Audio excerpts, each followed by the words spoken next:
ជំរាបសួរបងប្អូនទាំងអស់គ្នាសូមស្វាគមន៍មកកាន់វីដេអូរបស់ខ្ញុំនៅក្នុងវីដេអូនេះយើងទៅធ្វើការ review អំពីទូរស័ព្ទ series ចុងក្រោយរបស់ក្រុមហ៊ុន Xiaomi នេះគឺជា Xiaomi 12 Pro ជាទូរស័ព្ទកម្ពុជារបស់គាត់នៅក្នុងឆ្នាំ2022នេះមិនទាន់កម្ពុជាខ្លាំងទេព្រោះអីខ្ញុំគិតថានឹងមាន series Ultra មួយទៀតគឺ Xiaomi 12 Ultra ចេញឆាប់ៗនឹងឯងប៉ុន្តែអាមួយនេះក៏មិនធម្មតាដែរក៏ជា series Pro របស់ក្រុមហ៊ុន Xiaomi ទៀតហើយតម្លៃប្រវេហ្នឹងក៏មិនធម្មតាដែរអញ្ចឹងយើងទៅធ្វើការមើលអំពី Xiaomi Mi 12 Pro សំទោស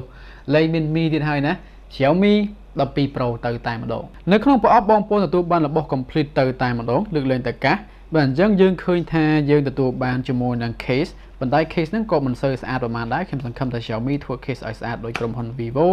ក៏ដូចជា Oppo ជាដើមនៅក្នុងប្រអប់ហ្នឹងខាងក្រុមហ៊ុននោះដូចជាគេឲ្យ case មកស្អាតមែនទែនតែម្ដងដាក់ស្រាប់ជាមួយនឹងប្រអប់ហ្នឹងតែម្ដងប៉ុន្តែយ៉ាងណាក៏ដោយក៏យើងមាន case ដែរក៏វាគ្រាន់បើជាងអត់ហើយនៅខាងក្រោមនោះទៀតក៏យើងឃើញថាមានដូចជាសាំងសាកប្រវា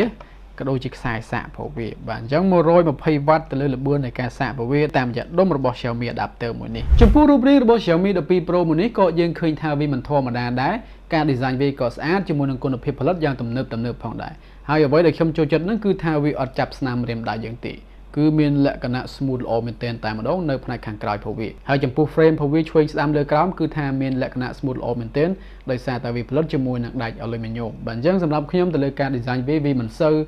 ជាខ្លាំងណាស់ទេប៉ុន្តែការ design បែបហ្នឹងក៏វាមិនអន់ដែរវាជាការ design មួយដ៏សាមញ្ញមួយ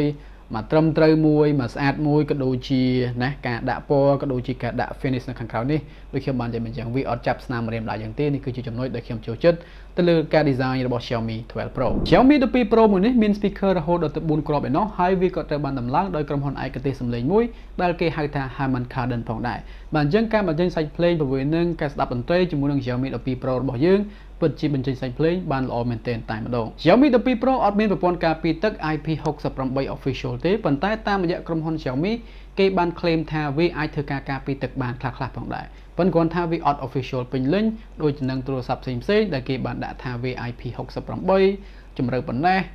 ប្រហែលម៉ោងអញ្ចឹងទៅអត់មានទេបាទអញ្ចឹងយើងអាចនិយាយថាវាអត់មានប្រព័ន្ធការពារទឹកទេចំពោះ Xiaomi 12 Pro មួយនេះយើងអាចធ្វើការប្រើ SIM 2បានទៅលើ Xiaomi 12 Pro មួយនេះហើយវាក៏ support ជាមួយនឹងបច្ចេកវិទ្យា network 5G ផងដែរបើសិនជាបងប្អូនរស់នៅក្នុងប្រទេសដែលមានប្រព័ន្ធ 5G ហើយទូខ្លួនវាទាំងអស់ហ្នឹងទាំងខាងមុខនិងខាងក្រោយក៏ត្រូវបានការពារដោយកញ្ចក់ប្រភេទ Corning Gorilla Glass Victus ផងដែរបាទអញ្ចឹងវាជាកញ្ចក់រឹងមាំធ្លាក់មិនងាយឆ្កូតប្រើប្រាស់អីចឹងទៅវាចុចយូរឆ្នាំវា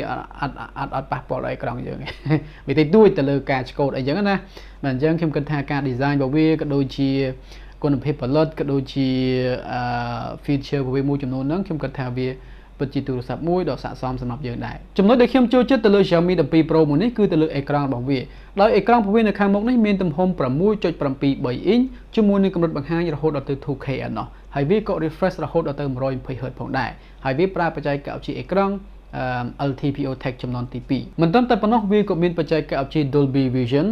HDR10 Plus បាទអញ្ចឹងការមើលចម្រៀងការមើលវីដេអូរបស់យើងជាមួយនឹងវីដេអូកម្រិត High Quality ដូចជា 4K video HDR video បាទអញ្ចឹងវាពិតជាល្អមែនទែនដោយសារតែអេក្រង់វាគឺថាអេក្រង់វាលេតពីបានស្អាតបងប្អូនណាអត់មានឆក់អត់មាន noise អីទេហើយវាពន្លឺហ្នឹងគឺក៏រហូតដល់ទៅ 1500 nit ទៅលើ peak brightness របស់វាបើសិនជាបងប្អូនបើក HDR content បាទអញ្ចឹងវាពិតជាភ្លឺល្អវាពិតជាលាតសន្ធឹងបានល្អទៅលើអេក្រង់របស់ Xiaomi 12 Pro មួយនេះហើយបើសិនជាបងប្អូនចូលជ្រៅទៅលើចំណុច display របស់ Xiaomi 12 Pro មួយនេះបងប្អូនជាងចុះក្រោមយើងឃើញថាមាន AI image engine បាទអញ្ចឹងចុចលើរូបហ្នឹងមកវាមានគេហៅថា super resolution ដូចជា AI image enhancement បាទអញ្ចឹងអាហ្នឹងកាលណាយើងថតរូបភាពចេញពីទូរស័ព្ទដៃយើងចេញពីកាមេរ៉ាយើងបើកវាទៅអញ្ចឹងវានឹង enhance រូបភាពហ្នឹងមើលទៅវាលក្ខណៈ saturate ល្អវាភ្លឺល្អវា color រិចនៅលើទូរស័ព្ទដៃយើងហ្នឹងគឺថាស្អាតមែនទែនតែម្ដងបើសិនជាបងប្អូនបើកចំណុចមួយនេះហើយបន្តមកទៀតហ្នឹងក៏វាមាន AI image enhance សំទោស AI HDR enhancement ផងដែរចំណុចទី2នេះណាបាទអញ្ចឹងយើងបើកវាមកបងប្អូនមើល content HDR content ណាវាអត់មាន HDR អញ្ចឹងវានឹងជួយតម្លើងcontent ហ្នឹងទៅជាលក្ខណៈ color ហ្នឹងគឺ vibrant ទៅលក្ខណៈគេហៅថា super saturated ទៅតែម្ដងហើយមួយចំណុចចុងក្រោយទៅលើ AI image engine មួយហ្នឹងគឺពាក់ព័ន្ធទៅនឹងការតម្លើង resolution ក៏ដូចជាការតម្លើង frame rate បាទអញ្ចឹងគឺនិយាយអំពី EMC បើអញ្ចឹងបងប្អូនចុចលើនឹងមកហើយយើងអាចធ្វើការផ្ទៀងផ្ទាត់បានតែកាលណាវីដេអូនឹងថតជាមួយនឹងកម្រិត30 fps ទៅចុះហើយបងប្អូនចង់មើលវីដេអូនឹងឲ្យវាមានសភាព smooth បន្តិចរហូតដល់ទៅ60អីចឹងទៅ120ចឹងទៅបើអញ្ចឹងវានឹងធ្វើការតម្លើងឲ្យយើងដោយសារតែ Xiaomi គេធ្វើការ built in chip មួយនេះបើអញ្ចឹងវាពិតជាល្អមែនទែនតែម្ដងសម្រាប់គំនិតរបស់ខ្ញុំអញ្ចឹងសរុបទៅលើចំណុចអេក្រង់របស់ Xiaomi 12 Pro គឺល្អមែនទែនតែម្ដងហើយខ្ញុំចង់ប្រាប់បងប្អូនថាឲ្យតែទូរស័ព្ទ flagship បងប្អូនមិនចាំបាច់បារម្ភថាបើចង់បានអេក្រង់ស្អាតទល់ទៅ Samsung អត់ទេណាបើអញ្ចឹងទូរស័ព្ទណាឲ្យតែប្រើបច្ចេកវិទ្យាអេក្រង់ OLED បង្ហាញពណ៌បានស្អាតដូចគ្នាបានល្អដូចគ្នាចំពោះការ set up កាមេរ៉ាហ្នឹងគឺថាមាន3គ្រាប់នៅខាងក្រោយហ្នឹងហើយទាំង3ហ្នឹងមានទំហំ50 megapixel ដូចគ្នា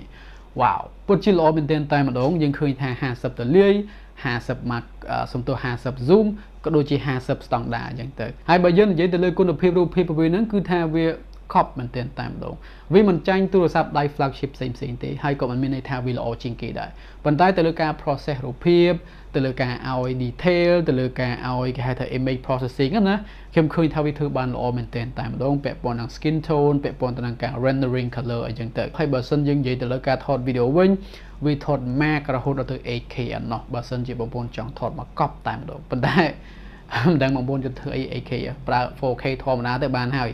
ឬក៏ 4K 60ទៅមកល្មមតែម្ដងប៉ុណ្ណឹងវាចង់ overkill ទៀតផងសម្រាប់បងប្អូនណាបើអញ្ចឹងការថតវីដេអូក៏ល្អការថតរូបភាពហ្នឹងក៏ល្អដែរជាមួយនឹង night mode ក៏ដូចជា portrait mode វាជាដើមបើអញ្ចឹងខ្ញុំមិនមានអីត្អូញតែទេទៅលើផ្នែកកាមេរ៉ារបស់វាប៉ុន្តែសូមត្អូញមួយគឺយើងនិយាយដល់កាមេរ៉ាខាងមុខនៅខាងមុខហ្នឹងមានទំហំ32 megapixel បើយើងថត selfie ទៅក៏បានស្អាតផងដែរបាទ skin tone ហ្នឹងក៏ល្អដូចទៅនឹងកាមេរ៉ាខាងក្រោយអញ្ចឹងបាទអញ្ចឹងការ process រូបភាពហ្នឹងការឲ្យ color ឲ្យ detail ហ្នឹងគឺល្អដូចគ្នាប៉ុន្តែគាត់ថាពាក់ព័ន្ធនឹងផ្នែកវីដេអូវារៀងខ្សោយមែនទែនតែម្ដងខ្ញុំគិតថាវាមិនគួរអញ្ចឹងសោះវាថតបានត្រឹមតែ1080ទេហើយ lens ហ្នឹងវា crop in ចូលបន្តិចបើសិនជាបងប្អូនចូល vlog ថតវីដេអូទៅអញ្ចឹងវាឃើញមុខយើងគៀកមែនទែនតែម្ដងបាទអញ្ចឹងវាអត់សូវតលាយណាមកល្មមបាទមកល្មមបងប្អូនណាវាអត់សូវតលាយល្អទេហើយ color ក៏ដូចជា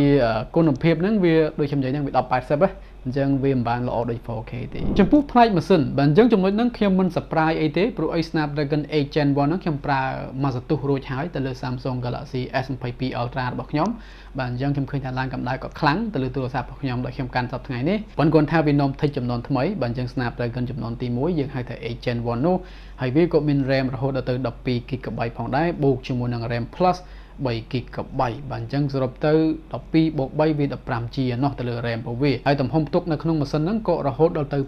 256 GB ផងដែរបាទអញ្ចឹងសម្រាប់ការប្រើប្រាស់របស់បងប្អូនយូរឆ្នាំវាមិនងាយពេញទេហើយ256 GB ហ្នឹងគឺថាវាច្រើនណាស់ទៅហើយត្រឡប់ទៅនិយាយអំពីផ្នែក performance របស់វាទៅលើការប្រើប្រាស់របស់យើងទូទៅ gaming ណាការចេញចូលពីកម្មវិធីមួយទៅកម្មវិធីមួយបើអញ្ចឹងទូរស័ព្ទដៃមួយនេះគឺថា fly តែម្ដងវាលឿនវាអត់មានអីរារាំងវាបានទេម៉ាស៊ីនវាខ្លាំងប៉ុន្តែគាត់ថាដូចខ្ញុំនិយាយអញ្ចឹងវារៀងឡើងកម្ដៅបន្តិចប៉ុន្តែគាត់ថាខ្ញុំក៏សប្បាយចិត្តដែរដែលវាអនុញ្ញាតឲ្យខ្ញុំ Xiaomi UI នេះណាអនុញ្ញាតឲ្យខ្ញុំហ្នឹងលេង PUBG រហូតដល់ទៅ90 fps បានបាទ smooth រអិលទៅតែម្ដង Samsung Galaxy របស់ខ្ញុំលេងអត់បានទេបានទៅ60 fps ប៉ុន្តែឡើងកម្ដៅឡើងដូចគ្នាអញ្ចឹងសរុបទៅចំណុចម៉ាស៊ីនហ្នឹងក៏ខ្ញុំមិនមានអី surprise ទេប៉ុន្តែវាក៏ជាម៉ាស៊ីនដ៏ខ្លាំងដូចទៅនឹងទូរស័ព្ទដៃគេផ្សេងអញ្ចឹងចំណុចខ្លាំងចុងក្រោយបង្អស់របស់ Xiaomi 12 Pro មួយនេះគឺពាក់ព័ន្ធទៅនឹងថ្មរបស់វាគឺយើងនិយាយទៅលើល្បឿននៃការសាកទំហំថ្មវានឹងមានទំហំ 4600 mAh តែវា support ជាមួយនឹងបច្ចេកវិទ្យាសាកលឿនរហូតដល់ទៅ120 W ឯណោះនិយាយទៅគឺថាល្បឿននៃការសាកហ្នឹងគឺលឿនមែនទែនតែម្ដងហើយវាក៏អាចធ្វើការសាកតាមរយៈប្រព័ន្ធ wireless រហូតដល់ទៅ50 W ឯណោះតែបើសិនយើងនិយាយទៅលើសុខភាពថ្មតើវារស់បានយូរប្រហែលក្នុងរយៈពេលមួយថ្ងៃវាអាចប្រើមួយថ្ងៃពេញទេ2ថ្ងៃបានទេដោយសារតែខ្ញុំមានពេលកាន់វាខ្លីអញ្ចឹងខ្ញុំប្រើវាមួយថ្ងៃពីរទេថ្មវាហ្នឹងក៏វាមិនខ្លាំងទេប៉ុន្តែដោយសារតែខ្ញុំប្រើទូរស័ព្ទដែលមិនសូវកាន់ថ្មផងដែរដូចជា Galaxy S22 Ultra របស់ខ្ញុំថ្មមិនសូវល្អទេអញ្ចឹងអាមួយនេះក៏វាដូចទៅនឹង S22 Ultra ខ្ញុំអញ្ចឹងវាអាចអស់លឿនជាង S22 Ultra បន្តិចបើសិនតែខ្ញុំសិតវាទៅ Quad HD ហើយ 120Hz តែបើសិនតែខ្ញុំតម្លាក់ទៅ Full HD ដាក់ 120Hz ទៅអញ្ចឹងវាប្រហែលទៅនឹង Samsung Galaxy S22 Ultra ខ្ញុំដែរប៉ុន្តែគាត់ថាចំណុចដែលខ្លាំងហ្នឹងគឺថាវាអស់មែនតែយើងអាចដាក់សាក់ភ្លាមពេញ plate វាលឿនអញ្ចឹងណាវាមានគេហៅថា always on display fingerprint scanner វាមាន always on display ទៀត anh đang càng là dựng bật ekran tới pin là tận lột chẳng á bóng bồn khơi thế bóng bồn mượn khơi mình tới chẳng anh đang cái hai ta always on display năng ai nhưng ai thực cả chạy mượn mau nhưng ai thực cả chạy mượn notification ấy chẳng tới tận lơ bóng bồn update nhưng chỉ tha Android version update khi mình đang tại Xiaomi đãประมาณ năm thế phần tay tu tới cứ Xiaomi trăm tập pi năm thì bạn dân ở lời nâng Android tập pi đã bay được buồn dân về chọc trong được buồn hàng ngày nhưng mà bà hai dịp bay năm được buồn năm và tha Samsung buồn năm và tha Xiaomi đôi chi ở sơ của màn thì tái còn update lươn á update lươn và tái update ở sơ về màn thì tại lực pẹp pon tận năng Android version update chỉ trong cái sầm nô su tha tao dương cu tai tinh vi một pra đại tê tao dương cu tai pijarana từ lưu vi đại tê pro tha vi min từ light light và bấm buồn rồi là chiêng nó chấm post spec để khiêm min ở này chấm like bọc khiêm bờ sân chỉ bong bồn min lôi phần nắng vì có chi tu sắp mùi là ồ đài hay bờ sân chỉ bong bồn chỉ Xiaomi fan bong bồn ai chăm mặc hai pi tít mưa từ lưỡi Adobe Ultra phần tay chăm tha bong bồn cho này lùi cháo nữa đó Adobe Ultra mình thua mà đã thì dân ở mùi này bờ sân chỉ bong bồn tinh ở lời nâng vì riêng thay hình tích tại bờ sân chỉ bong bồn trang bị thay hình tích tinh viết cứ trời tại mà đồ bản trang bong mùi bong bờ rồi bản trang không cần thay vì chi tu sắp đại khai dương cậu cụ ta bị chán nạp phong đại camera với khăn mạnh tiền lực lên pi chấm nói cho nó được xem bàn gì mà chẳng admin pon copy từ pin lớn hay thọt video kháng mốc bàn từ là đọc bài sập bàn 4K năng kỳ tại bật hai dương pi nước sầm khăn sầm ông pon thế bản giống với check ba tài hỏi admin ai to thế camera với khăn design với lỗ sân với khăn